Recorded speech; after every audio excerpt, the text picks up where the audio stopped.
Juoko meditacijos technika. Pirmiausia, atkreipiame dėmesį į savo fizinius pojūčius, kvėpavimą.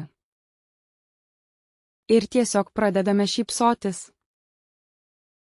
Atkreipiame dėmesį į tai, kaip jaučiamės, kaip mūsų šypsena mus nuteikia pozityviai. Atpalaiduojame kiekvieną kūno raumenį.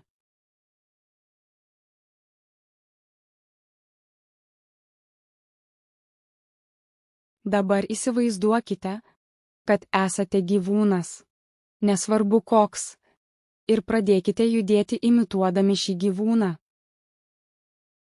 Jei negalite lengvai judinti kūno, nesijaudinkite. Darykite tai sėdint arba gulint. Tiesiog judinkite tas kūno dalis, kurias galite judinti. Kuo daugiau garsų, judėjimo ir taip toliau, tuo geriau.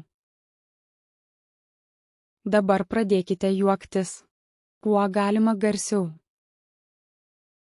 Iš pradžių jūsų juokas gali būti netikras, bet dažniausiai po kurio laiko jis tampa tikru ir nuoširdžiu juoku.